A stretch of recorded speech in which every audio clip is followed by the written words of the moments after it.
Yo, what's up? It's your boy Currency 365. Hope you guys are doing well. Legends never die, they stay in our hearts. If you want to support us, click the like button, subscribe to the channel, and also you can come down here and hit the join button under the video or in our channel section. And you can also join our Patreon, patreon.com/currency365.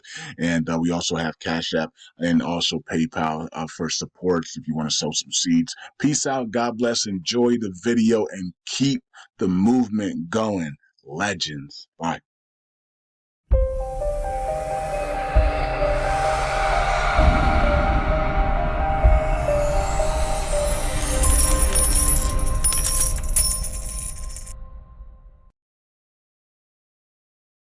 Hey everybody, Bob Adams here. Yes, it's only been a couple days since we sent that other one out, and I have to admit the response has been most interesting. Tony's received some I would have to classify as hate mail, but you know, I've gotten a couple of them too. People are really lost in the information that Tony was sharing. And it wasn't Tony saying, let's get out. That wasn't that at all. It was simply saying, we have a policy change, one that was not anticipated, something that has to do with the fact that there's some things going on with the banking industry over there in Iraq that's not complying. And it was just plain good information, something that we all needed to have. So it's not something where we throw our hands in the air, run down down the hallway with our hair on fire. It's not that at all. So Tony's got some updated information he wanted to share, and I thought this would be a good time for us to do it. So, Tony, are you there? Yes, sir. Thank you, Bob. I appreciate it. So, no problem. Okay, it's all yours. Thank you. Let you guys know I'm still on vacation, so bear with me because I have my paper kind of strung out here. I'm going to try to do this with Bob and I tried to do this a little bit earlier. We just simply didn't have the internet connection or a good connection. And I'm going to go through some articles. I'm going to go through some policy from the White House with Iraq, where this is coming from, because it's not something that just came up. All right. And you guys, you know, it's interesting because I thought before I did the last audio, you know, we knew that there was going to be some people that would get angry. All I could say, guys, tough. You know what I mean? Like I said, put on your big boy pants, tough. You know, the whole point of this is watching so we know where we are at, whether we stay in or get out, move to a different investment. And I know there's a whole group out there that don't even think like that. They don't want to move into a different investment or anything like that. But I clearly stated, and I'm going to repeat it right now, that I've always been pro the dinar revaluing. There's certain things that have to happen. That's never changed. But what's coming up and our policy towards Iraq has put me in the neutral zone. And I specifically said the last audio, I'm not getting out. As far as right now, I'm not getting out. Let's see what happens that comes on down the road. But I've gotten the weirdest hate mail with a capital H here. And you people just need to suck it up, all right? I don't care if it's not what you don't want to hear. I made a commitment. And think about all the stuff that I've gone through. You know, the character assassinations and all that stuff. Just reporting what the policy on Iraq is, and then whether it's pushing our speculation forward or not. That's it. That's all it was. Nothing more than that. So that's the reality of it. So, but with the death of the Hamas this morning, the leader of the Hamas in Iran, which is unbelievable. I even got more emails saying, hey, look, and none of this was hate email, but people are saying, hey, look, we don't need to worry about Hamas anymore because the leader got killed. You guys, for 2 seconds, all right, put your thinking cap on. Turn your brain on for about 2 seconds for the people who sent me these very particular emails. You know, as murderous and you know, I disagree with everything they believe in as they are, or as murderous as they are, they're not stupid. If their leader gets killed, they're going to replace the leader. They're still going to move forward with their policy, right? Can you for 2 seconds admit that? It doesn't change anything. There's millions of people behind these organizations. One guy gets killed, it doesn't change at all. They simply, in fact, that's the official PR release that they have out. It's like, we're finding a new leader, and then we're going to move forward. So that has no bearing on what Hamas is going to do or what they're not going to do. In fact, it's completely opposite. Now you have Iran, you have the Revolutionary Guard, the Houthis, and Yemen, and everybody's saying we're going to get revenge. So it's not negative in the sense that less is going to happen. It's that more is going to happen. And so that's why there's warships heading towards the Lebanese coast right now in anticipation towards this, all right? But that's a completely separate issue. Let's say if that never came up. Let's say that if someone out there proposed or did not propose that Hezbollah was going to set up their headquarters in Baghdad. Here's the reality, you guys, that the United States wants. So let me read my bullet points. I've never done this before. I'm going to read the bullet points. I'm going to go through the whole thing, even though the way that I talk about the stuff is going to be out of order, all right? The U.S. Treasury has taken action to protect the Iraqi financial system from illicit activities, specifically the Financial Crimes Enforcement Network, the FinCEN, identified Al Huda, I don't even know if I'm saying that word correctly, it's H-U-D-A, Bank, the Al Huda Bank, as a primary money laundering concern for serving as a conduit for terrorist financing by Iran. And we've been begging these for a very long time to knock off.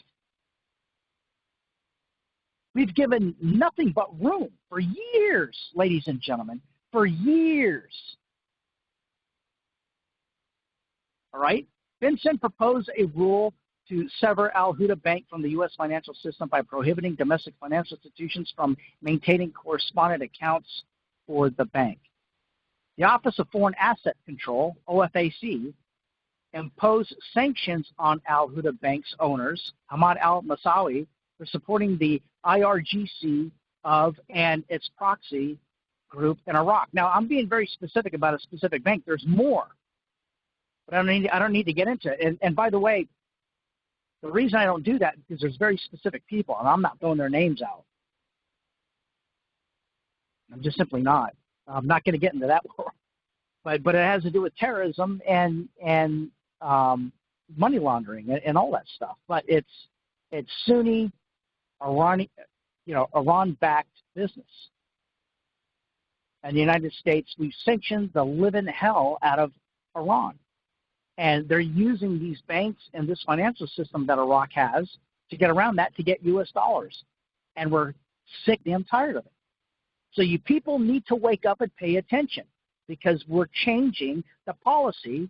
And I resent the emails that people are sending me saying that, well, it's just one article. One article. Well, this guy, he got in trouble for this, and this, so I wouldn't put too much stock in it. It has nothing to do with the guy who wrote the article. The person they interviewed, and the information they're getting is correct. It's in more than one newspaper. So you guys, you can't, what that is you're narrowing your mindset, and you're doing it incorrectly. You're cheering for your favorite football team is what you're doing. It has nothing to do with logic and policy. Nothing at all. Zip. Nada. Do not, I beg you, do not turn this investment into a religion. And do not hide from facts. Don't do it. You're being warned. There's nothing that I can do, but I'm telling you, the people that think like that, the people that do that, they always have financial problems. All right? I wish I could be like some of you where it's like, well, this is God led me this investment. He's not going to let me down. I wish, I'm not kidding, and you can ask Bob, I wish I could believe that stuff. But the reality is you have to watch policy. Time to grow up. All right? So what is the United States trying to do? Let's cover that because the what's going on with Hamas and what's going on in the financial system, yeah, they both do eventually have to do with Iran. But again, if Hamas had never proposed that they want to put their headquarters in Baghdad, you're still seeing the reaction. What's going on is because we're watching the money flow, you guys. That's what it is. We're watching the money. So specifically, what is the United States trying to do? Is in support of Iraq and its financial system. Help it move forward. All right. The United States is supporting Iraq's efforts to reform its financial and banking sector. This includes expanding corresponding relationships between Iraq's banks, international financial institutions to enable trade financing, strengthening cooperation to achieve greater transparency and collaboration against money laundering, financing terrorism, fraud, corruption, and sanctionable activities.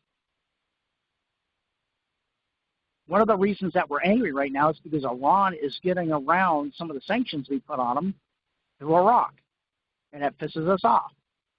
Right? Supporting the Central Bank of Iraq to help as part of our support, supporting the Central Bank of Iraq to fully wind down the wire auction mechanism by the end of 2024 and transition to direct correspondent relationships between Iraq and international banks. That is positive. That's what we want. That would motivate Iraq to actually start adding value to their currency. So let me read that to you again because it's very important. Our goal is supporting the Central Bank of Iraq to fully wind down the wire auction mechanism by the end of 2024 and transition to direct correspondent relationships between Iraq and international banks. Didn't say just American banks, it said international banks. All right? The U.S. Treasury has been pressuring Iraq's central bank to expand an electronic platform across the country's banking system to help prevent the smuggling of U.S. dollars to Iran and other destinations. You get the whole picture now? So regardless of Hamas and what they want to do and how they want, that's what we're trying to avoid. We've been begging them. We've been watching Iraq pass laws. For you guys, this crowd, specifically you guys, are totally hip on this. You guys know exactly.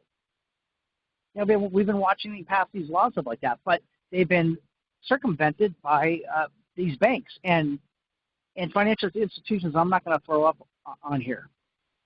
All right? But both these actions and policies aim to protect both the U.S. and Iraq's financial systems from abuse, supporting Iraq's economic growth, and prevent illicit activities such as the terrorist financing and money laundering. So that's specifically what's going on right now, and that's why these articles have come out. So having said that, I'm going to read from whitehouse.gov. And this has to do, so let me scroll up a little bit. This has to do with a joint statement from the leaders of the United States and the Republic of Iraq. And so let me give you guys a date, April 15th, all right? And I'll make sure I send Bob the link. Economy and finance. President Biden and Prime Minister Soudani discussed Iraq's progressive efforts to reform the financial and banking sector to connect Iraq to the international economy, increase trade while shielding the Iraqi people from the harmful impacts of corruption and money laundering. Through 2023 and 2024, banks in Iraq have expanded their correspondent relationships and international financial institutions enable trade financing, with the majority of trade finance now occurring through these channels. The two leaders affirmed the importance of these and other measures to improve the investment climate in Iraq to attract foreign capital and promote economic growth. The United States and Iraq commit to strengthen their cooperation to achieve greater transparency and collaboration against money laundering, financing terrorism, fraud, corruption, sanction. That's where part of my bullet point, sanctioning activity that could undermine the integrity of both countries' financial systems. The two sides also committed to support the Central Bank of Iraq to fully wind down the wire auction. So that's where I got that, is off the whitehouse.gov. So that's, you guys, articles are opinion pieces. This is policy. This is the top of the policy. You can't get past that. All right. And so what's the response? The response is you have the Central Bank of Iraq. They want to do what Washington wants them to do. They want to be part of the international community. But the problem is that there's these banks, private banks, and different financial instruments in Iraq that are completely in bed with Iran. And there seems to be a problem of separation. And so the United States is going to punish Iraq for not being able to handle it correctly, is what's going to happen. And so that's what the warning I was talking to you guys about. All right. And so, we knew this was going on since January, by the way. And so what really worried me is that, okay, you have these financial institutions in Iraq, they're not compliant. They're not even compliant to the CBI. But the money is so intertwined, the financial system is so intertwined that the CBI can't just shut them off because it'll hurt people that actually support what you and I want or what the United States and Iraq want. So it's that embedded, all right. But the United States is saying enough is enough. We're not screwing around anymore. So we're protecting their financial system as much as possible, but it's being abused by people who don't like us, and we resent that, and we're going to make sure that it doesn't happen. All right, so I'm looking at it from an American policy to protect its financial system and make sure that people that do not like our financial system and want to destroy it, that they don't have the money and the influence and the power to destroy it by using our financial system. And that's what it comes down to. So just instead of, it's like, well, I don't want that to happen. I don't want negative things to happen. I want it to revalue. I want them so I can make money. Like I said, grow up. Give me a break. So I'm going to commit to you again that I don't care if it's negative news. I have absolutely no problem of telling people that, this might come to an end. Because that's the truth, and that's what I committed to you guys. Right now, I'm still neutral. What I'm looking at is the United States saying you need to respond. And if you don't, it's going to get worse. And you won't be part of the international financial community, and you won't, your economy outside of its energy will not expand. So you guys, I don't know how many audios I've done with you guys where I talked about the key for Iraq and for them to not be dependent on the dollar. And if their economy is just going to be 100% energy, then they're going to be 100% dependent on the U.S. dollar. So how do they get their currency outside of that? They have to open up to doing business in completely different sectors. It doesn't have to be 100%. And then they'll attach that part of the economy to the Iraqi dinar, and then they'll add value to the dinar as they see fit. That's always, from the very beginning, since I got into this, that's always been the underlying goal of what we want Iraq to do and what Iraq wants to do. But we're not going to let them do that while they're financing terrorism or groups that are within that system to finance terrorism. It's just simply not going to happen. So that's what I'm begging you guys to watch. Because there's resistance. And so I don't know, if, in my opinion, think about this.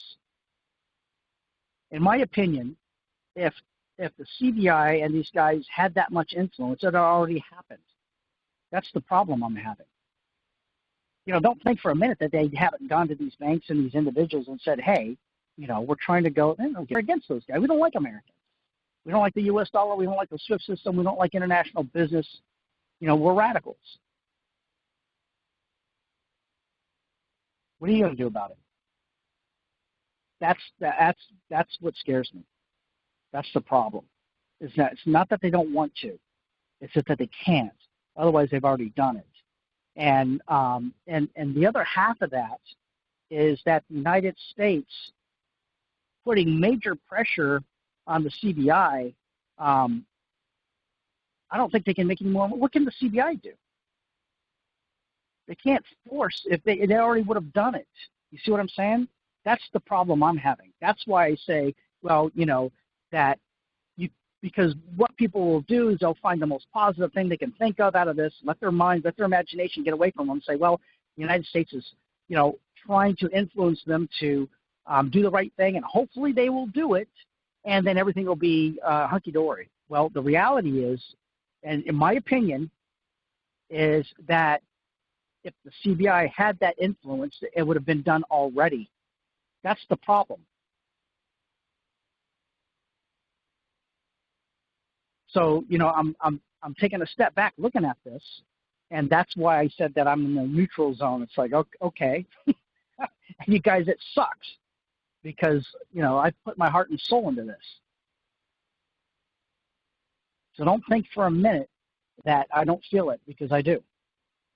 But I'm not going to get on here and I'm not going to turn this into a religion. I'm not going to, give you guys a pep talk, a rally talk, when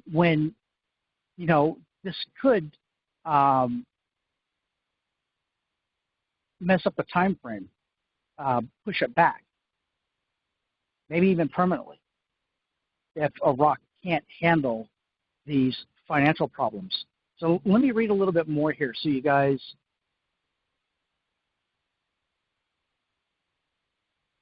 So U.S. Treasury takes actions to protect Iraq financial system from abuse. And this is from January.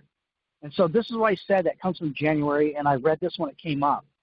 FinCEN identifies Al Huda Bank as primary money laundering concerns for serving as a conduit for terrorist and financing by Iran.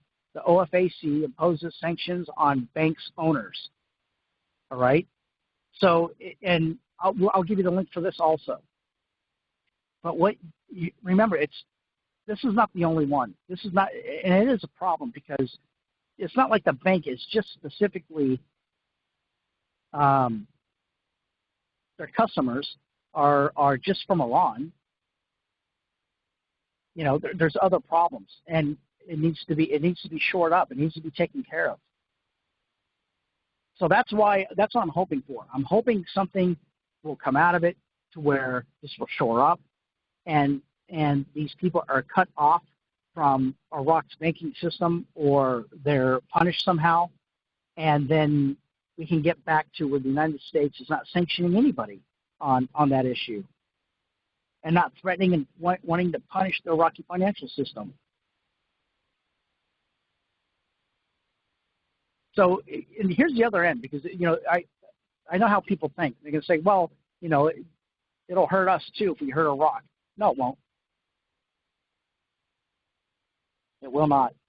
That same argument is used before we sanctioned the list of Russia and China and Iran, and the U.S. dollar got stronger. Not because of that specific reason, but that's, well, guys, when you sanction these countries, they can't use the U.S. dollar anymore. All right, so, people are like, yeah, they'll just use their own currency. They would have if they already could have. They wouldn't be out there trying to get the U.S. dollar if their currency could do that for them and have purchasing power like the U.S. dollar does, have influence like the U.S. dollar. They would have already done that. There wouldn't be these artificially created articles out there about the BRICS if they could already do that. We're gonna take over. We're gonna go after the U.S. dollar. We're gonna beat the SWIFT system. We're gonna, there would be no articles out there that are like that, and none of it's come true. And unfortunately, most people can't do simple math. They can't look at all those countries that are in BRICS and the inflation they're all going through, and the ones that have been sanctioned, and then how their currency has lost influence, not gained influence, and how the U.S. dollar has gained influence and not lost influence. We live in an upside down world when it comes to information. It's the weirdest thing. But you don't need to get your hopes down or anything like that. Just like Bob stated, it's information. and information helps us where we need to be in. So I'm going to cut this a little. I'm going to read a little bit here about, because a couple of you guys have been sending me, I'm going to read a couple questions here. And bear with me because I have paperwork all over the place, you guys. I had to throw this together. Like I said, I'm on vacation, and I had to throw this together, so bear with me. Let me find this real quick. I want to be able to answer a couple of questions.